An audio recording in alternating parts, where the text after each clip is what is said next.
ஓடு ஓடு ஓடு ஓடு ஓடு ஓடு ஓடு ஓடு வராம் பாரு வேட்டக்காரன். 5 நிமிஷம் பேசுனதுக்கே குளத்தூர்ல கொத்து பரோட்டா போட்டாங்க. இந்த தீய சக்தியும் தீந்து போன சக்தியும் வேற வேறலாம் இல்லை, கூட்டு களவாணி. வாயத்துறங்க சிஎம். இங்க சிஎம் நெஞ்சிலேயே குத்திட்டு வந்தீங்க பாருங்க, அதெல்லாம் வேற லெவல். மாண்புமிகு பேரவை தலைவர் அவர்களே, எல்லா டோரையும் இழுத்து லாக் பண்ணுங்க. சீண்டி பார், நான் யார் தெரியுமா, தொட்டு பார். இன்னொருத்தர் ஃபாரின்ல போய் ஒளிஞ்சுக்கிட்டார். ஃபாரின் ஸ்டாலின் சார்ன்னு நினைச்சிட போறீங்க, அவர் இல்லை. எனக்கு எப்பவுமே ஸ்டாலின் சார் மேல ஒரு தனி பாசம் ஒன்று உண்டு. அவர் கிடையாது, இவர் வேற. சிங்கப்பூருக்கு செக்கப்புக்கு போனார்ல அவரு. என் நெஞ்சில் குடியிருக்கும்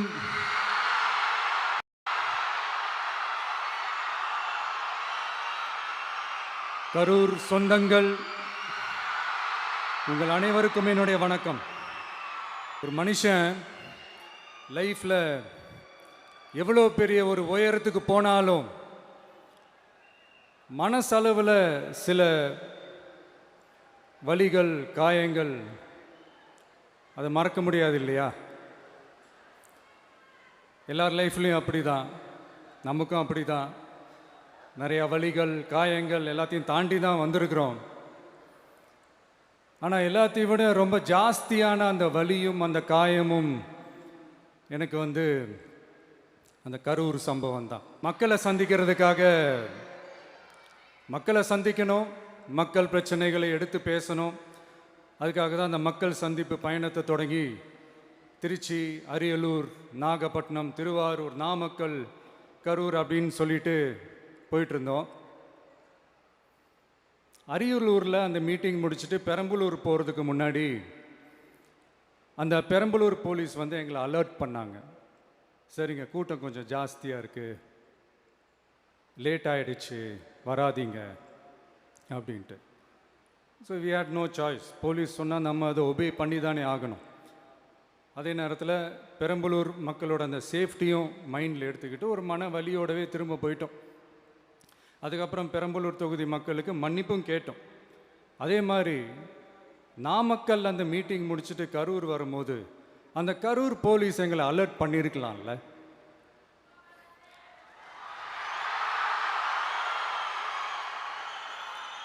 இல்லை சார், இங்கே எதிர்பார்த்ததை விட கொஞ்சம் கூட்டம் அதிகமாக இருக்குது, கண்ட்ரோல் பண்ண முடியல, வராதிங்க. அண்ட் போலீஸ் நினச்சா அவங்க அந்த மீட்டிங்கே கேன்சல் பண்ணலாம். ஏதோ தப்பாக இருக்குது, ஏதோ தப்பாக தோணுது அப்படின்னு நினச்சிட்டாலே they have all the rights to cancel the meeting. எங்ககிட்ட கேட்கணும்லாம் ஒன்றும் அவசியமே கிடையாது. ஆனால் அதையெல்லாம் எதுவுமே செய்யாமல் அந்த ஹைவேல இருந்து அந்த ஸ்பாட்டுக்கு போலீஸே எங்களை உள்ளே கூட்டிகிட்டு வந்து விட்டு அந்த நாடகம்லாம் இருக்குது பாருங்க.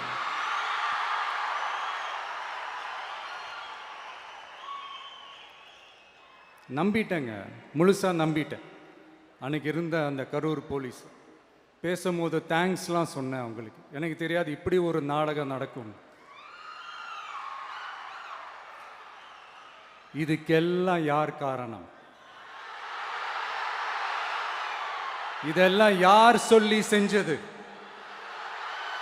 இப்படி பண்ணுங்க, அப்படி பண்ணுங்க, சப்போஸ் அப்படி நடந்தா இப்படி பண்ணுங்க, சப்போஸ் இப்படி நடந்தா இந்த மாதிரி இன்ஸ்ட்ரக்ஷன்ஸ்லாம் கொடுத்து அந்த ப்ரெஷர் போடுறது யார்?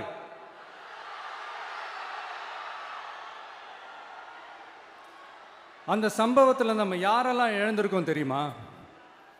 ஒரு டிவியில் என் படமோ பாட்டோ வந்துச்சுன்னா, அம்மா விஜய் மாமா, அம்மா விஜய் மாமா அப்படின்னு சொல்லி அவங்க அம்மா கிட்ட சிரிச்சுக்கிட்டு அந்த டிவி ஸ்க்ரீனை போய் தொட்டு முத்தம் கொடுத்துக்கிட்டு,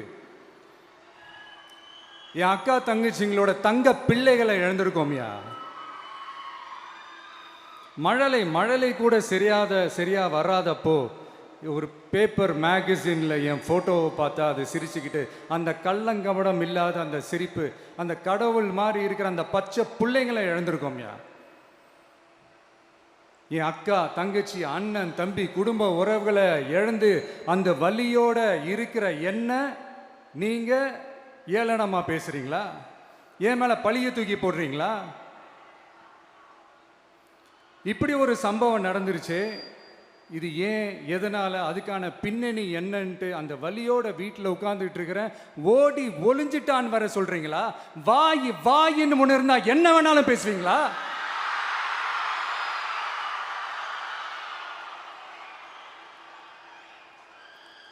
மக்களே, நான் உங்களையே கேட்குறேன், அன்னைக்கு அத்தனை க்ரௌடு இருந்துச்சு, அந்த க்ரௌடுக்கு தகுந்த மாதிரி போலீஸ் பாதுகாப்பு கொடுத்தாங்களா? இந்த இடத்தை எடுத்துக்க சொல்லி நாங்க தான் சொன்னோம்னு ஒரு போலீஸ் ஆஃபீஸர் பேட்டி கொடுக்கிறாரு, அதுக்கு என்ன அர்த்தம்? இவ்வளோ வலி, இவ்வளோ காயங்கள் கொடுத்துட்டு பழியை தூக்கி நம்ம மேல போட்டுட்டு அதுல ஒரு அரசியல் ஆதாயம் தேடுறீங்களேயா? இதுல வாய் கூசாம சட்டசபையில ஸ்டாலின் சார் நம்ம மேல திருப்பி விட்டு அங்க ஒரு அரசியல் செய்றாரு, அதுக்கு என்ன அர்த்தம்? நமக்காக வந்திருக்கிற மக்களை காக்க வைக்கிறதுக்கு நான் ஒன்றும் ஆதாயம் தேடுற அரசியல்வாதியெல்லாம் கிடையாது. மக்களுக்காக அரசியலுக்கு வந்தவன் இந்த விஜய். எனக்காக எல்லாமும் கொடுத்த என் மக்களுக்காக எல்லாத்தையும் விட்டுட்டு மக்களுக்காக மட்டுமே அரசியலுக்கு வந்தவன் இந்த விஜய்.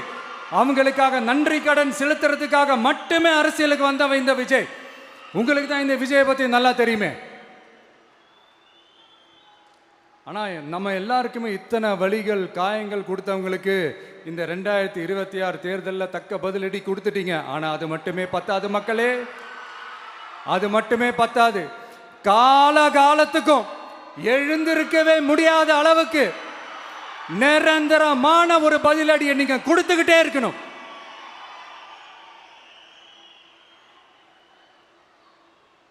இப்படிலாம் பண்ணா நான் மக்களை விட்டு ஓடிடுவேன் நினைப்பா? யார் என்ன ஓடினாலும் நான் மக்களை விட்டுலாம் ஓட மாட்டேன். அன்னைக்கும் சொன்னேன், இன்னைக்கும் சொல்றேன், நாளைக்கும் சொல்றேன், தில்லா சொல்லுவேன், கெத்தா சொல்லுவேன். பணமா ஜனமா அப்படின்னு கேட்டா என் ஜனம் தான்டா எனக்கு முக்கியம்.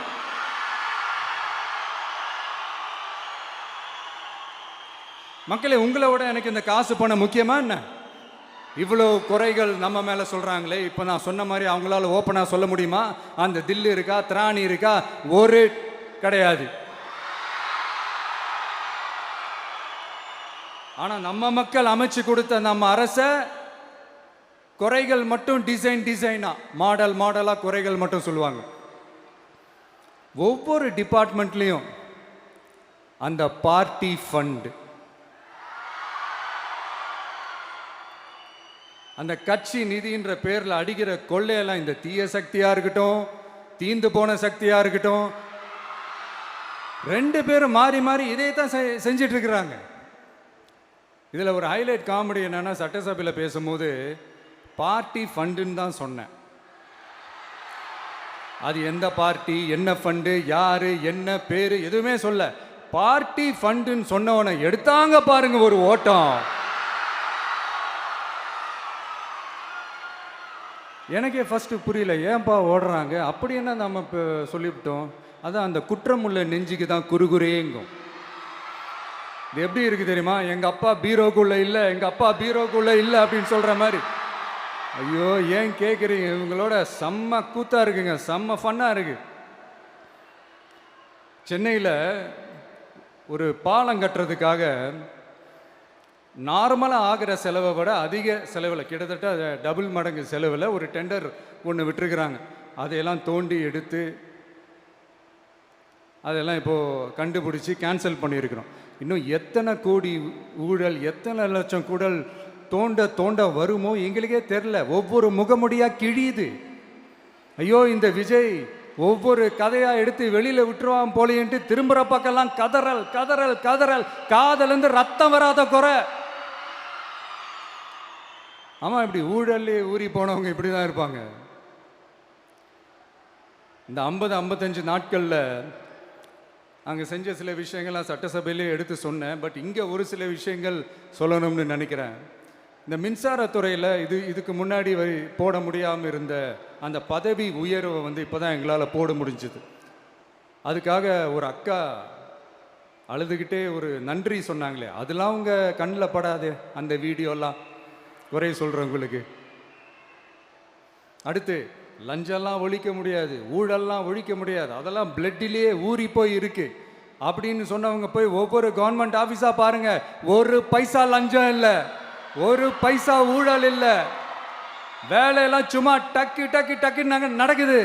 ஒரு பெரியவர் ஒருத்தர் சொல்றாரு, தம்பி வேலையெல்லாம் நடக்குது, ஆனா அதையும் தாண்டி எங்களுக்கு மரியாதை கொடுக்குறாங்க தம்பி, உட்கார வச்சுலாம் பேசுறாங்க. இதெல்லாம் இதுக்கு முன்னாடி நடந்ததே இல்லை. அவனை போய் பாரு, இவனை போய் பாரு, இந்த ஆஃபீஸரை போய் பாருன்னு சொல்லி அலைய விடுவாங்க. இப்போ லஞ்சம் இல்லை, ஊழல் இல்லை, வேலையெல்லாம் உடனே நடக்குது. மக்கள் அப்படி ஒரு பெருமூச்சு ஒன்று விடுறாங்க. அதை பார்த்து நமக்கு அப்படி ஒரு ஹாப்பினஸ். இதுக்கு மேலே என்ன வேணும்? ஏன் இதெல்லாம் பண்ண முடியாது? மனசுன்னு ஒன்று இருந்தால் பண்ணலாம். இப்போ பண்ணலை. அதே மாதிரி இந்த எல்என்டி நிறுவனத்தோட 18,600 crore 3 திட்டங்கள் அந்த ஒப்பந்தம், அந்த கையெழுத்து போட்டிருக்கிறோம். கிட்டத்தட்ட 8,200 பேருக்கு வேலை வாய்ப்பு. நான் சொல்கிறது அந்த 3 மாவட்டத்தை சேர்ந்தவங்களுக்கே அவ்வளோ வேலை வாய்ப்பு.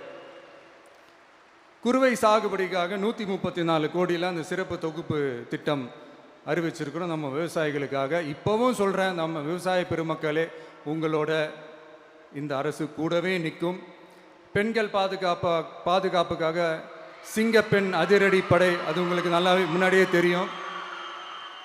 வரப்போகிற அறிஞர் அண்ணா அவர்களுடைய பிறந்த நாளில் உங்கள் அண்ணனுடைய அரசில் தாய் மாமன் தங்க மோதிர திட்டம் அறிவிக்கப்படும். இதெல்லாம் கேட்டாங்களே, வாக்குறுதி கொடுத்தீங்களே, என்னாச்சுன்னு. இந்த தீய சக்தி மாதிரி ரீல் தாய் மாமன்லாம் கிடையாது, ரியல் தாய் மாமன். எப்படி? ரியல் தாய் மாமன்.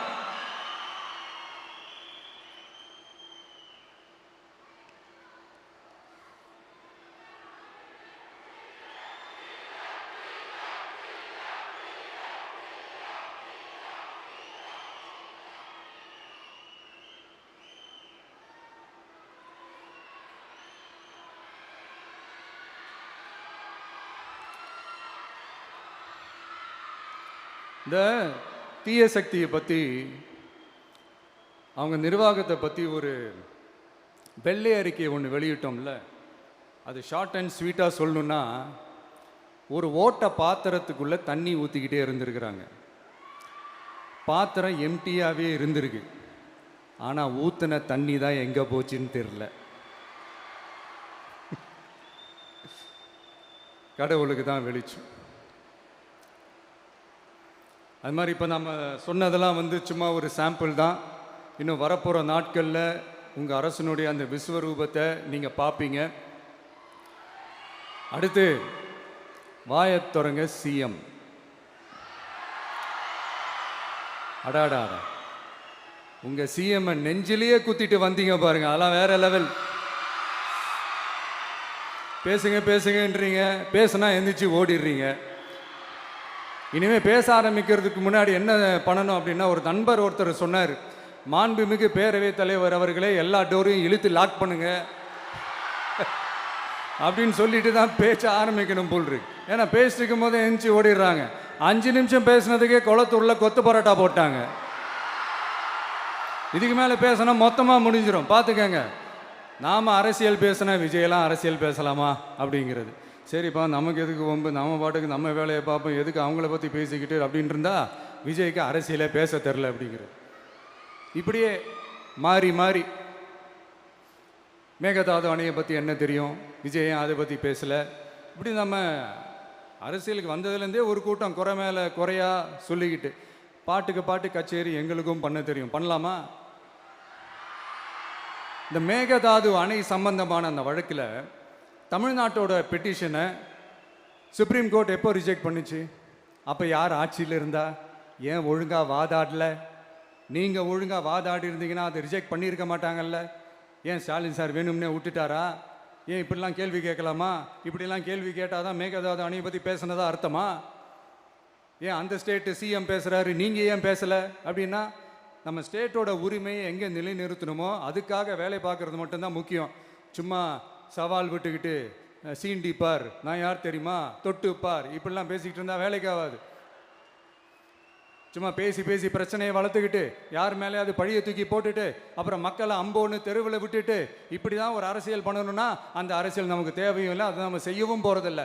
Talk less work more mode தான், அதுதான் நம்ம பாலிசியே. அதனால தான் சட்டசபையில் அந்த அரசினர் தீர்மானம்னு சொல்லி ஒன்று கொண்டு வந்தோம். அதை எப்படி டு டேக் இட் ஃபார்வர்ட் எப்படி கொண்டு போகணுமோ அதை சரியாக செய்வோம். சென்ட்ரல் கவர்மெண்ட்லேருந்து அந்த டீலிமிட்டேஷனை திரும்ப கொண்டு வர போகிறதா ஒரு பேச்சு ஒன்று அடிபடுது. யார் என்ன டீலிமிட்டேஷன் கொண்டு வந்தாலும் தமிழ்நாடு அது ஒத்துக்காது. நமக்கான இடத்த யாரும் பறிக்கவும் முடியாது, அது பறிக்கவும் விட மாட்டோம். இப்படி நாம் இருக்கும்போது இந்த தீய சக்தி திமுக எங்கே போய் நிற்குது, யார் கதவை தட்டிக்கிட்டு நிற்குது, அது உங்களுக்கே நல்லா தெரியும். மக்களே, இந்த தீய சக்தியும் தீந்து போன சக்தியும் வேறலாம் இல்லை, கூட்டு களவாணிங்க. சொல்ல முடியுமா அவங்களால? எங்களுக்குள்ள ஒட்டும் இல்லை, உறவும் இல்லை, அறிவிக்க முடியுமா, நிரூபிக்க முடியுமா? இந்த வரப்போகிற இடைத்தேர்தலில் அதை நிரூபித்து காட்டுங்க, அப்புறமா பேசுங்க. மக்களை, என் மனசை விட்டு கரூர் எப்பவும் நீங்கவே நீங்காது. நமக்கு ஏற்பட்ட வேதனையான சம்பவத்தை, நமக்கு எதிராக நடந்த சதிய சூழ்ச்சிய இனி வர்ற ஜென்ரேஷனும் அவங்களுக்கு தெரியப்படுத்தணும்ல. அதுக்காகவே இனி ஒரு அரசியல் சதிய, அரசியல் சூழ்ச்சிய யாரும் யோசிக்கவே கூடாதுன்றதுக்காகவே கரூரில் ஒரு நினைவு சின்னத்தை நம்ம டிவிகே சார்பா அமைக்கப்படும் அப்படின்றத அறிவிக்கிறோம். அப்புறம் கரூர்லேருந்து ஒட்டுமொத்த தமிழ்நாட்டு மக்களுக்கும் சொல்கிறேன், உங்கள் டிவிக்கு அரசு உங்களுக்காகத்தான் உழைக்கும். அடிப்படை வசதிகளை முதல்ல நிறைவேற்றணும். ஒரு பக்கம் நிதி நிலைமையை சரி செஞ்சுக்கிட்டே, இன்னொரு பக்கம் அப்படியே நாம் சொன்னதில் ப்ரையாரிட்டி பார்த்து ஒவ்வொன்றா படிப்படியாக நிறைவேற்ற ட்ரை பண்ணுவோம். இது எப்பவும் உங்களுக்கான அரசாக தான் இருக்கும். இந்த விஜய் உங்கள் விஜயாக தான் இருப்பான். நீங்கள் உரிமையோட உங்கள் கவர்மெண்ட்டை நீங்கள் அணுகலாம். இந்த தீயசக்தி ஆட்சி முடிஞ்சு பொட்டிக்குள்ளே போனதுலேருந்து என்னென்னமோ பண்ணுறாங்க, ஏதோ பேசுகிறாங்க. சோஃபாங்கிறாங்க, வாஷிங் மிஷினுங்கிறாங்க. இந்த அரசியல் வியாபாரம் பண்ணுறதுக்கான அந்த வெண்டிங் மெஷினே அவங்க தான். யார்? இந்த திமுக. இதில் நம்மளை பார்த்து வாஷிங் மிஷினுங்கிறாங்க. எலெக்ஷனில் ஓட்டுக்கு காசு கொடுக்குற அந்த கலாச்சாரத்தை, அந்த கல்ச்சரை அடித்து நொறுக்கி இருக்கிறோம்.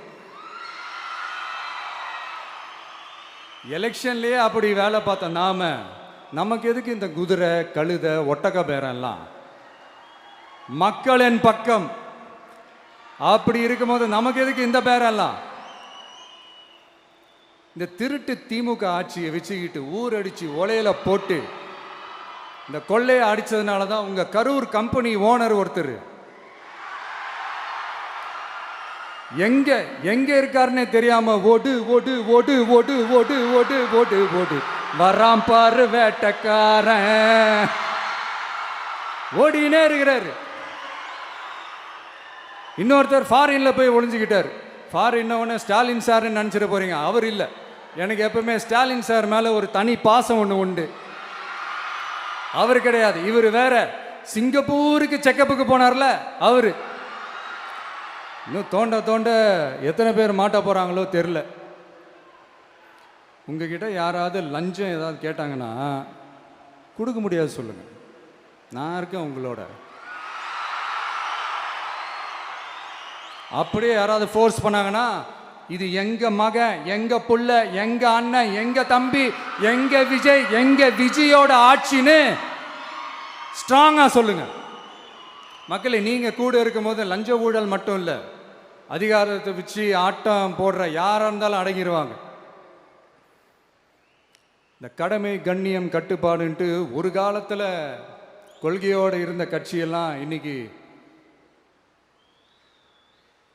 எப்படி இருக்கான்னு உங்களுக்கே தெரியும்.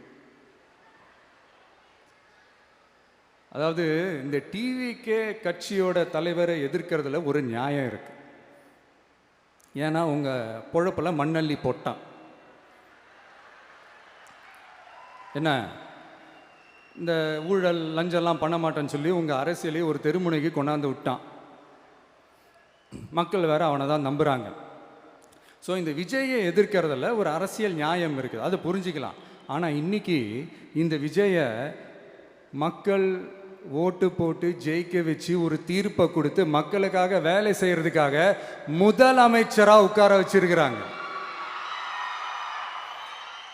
என்னமோ இன்னமும் நீங்கள் தான் ஆட்சியில் இருக்கிற மாதிரி. விஜய் கரூருக்கெல்லாம் போகக்கூடாது, விஜய் இங்கே போகக்கூடாது, அது செய்யக்கூடாது, இது செய்யக்கூடாதுன்னு எனக்கு புரியலையே. ஆட்சியில் இருக்கும் போது தான் இவ்வளோ கட்டுப்பாடெல்லாம் போட்டிங்க, எஸ்ஓபிஸ்லாம் போட்டிங்க, ஸ்டாலின் சார் ஆப்ரேட்டிங் ப்ரொசீஜர்லாம் போட்டிங்க. இப்போவும் அதே பண்ணிட்டு இருந்தீங்கன்னா என்ன சார் நியாயம்? இல்லை, நான் தெரியாமல் தான் கேட்குறேன். இன்னும் கனவுலையே இருக்கிறீங்களா? முதல்ல முழிச்சு வாங்க, ரியாலிட்டிக்கு வாங்க. உங்கள் ஆட்சியெல்லாம் வீட்டுக்கு போய் டிவிக்கேன்னு ஒரு ஆட்சி வந்து ரொம்ப நாள் ஆச்சு. ஒழுங்கா படி என்று சுப்ரீம் கோர்ட் ஓங்கி மண்டேலியே நறுக்கு நறுக்கு நறுக்கு என்று செம்மட்டியாலே அடிச்சும் இந்த திமுக முழிச்சிக்கல அப்படின்னா அப்போ கொஞ்சம் கஷ்டம்தான். வெற்றி தோல்வியெல்லாம் அரசியலில் சகஜம் சார். அதுக்காகலாம் வெறி பிடிச்சி இந்த பதவி வெறி பிடிச்செல்லாம் அலைய தேவையில்லை. நல்ல விதமாகவே சொல்கிறேன், நியாயமான அரசியல் பண்ணுங்க. ஓ, அதுதான் உங்களுக்கு தெரியாதுல்ல. இந்த தீய சக்தி திருத்தவும் முடியாது, அவங்களா திருந்துவாங்கன்னு பார்த்தா அதுவும் நடக்க போகிறதில்ல. அதனால் வரப்போகிற இடைத்தேர்தலில் மக்களே இந்த தீய சக்தி திமுகவை நல்லா வெச்சு வெளுத்து விடுங்க.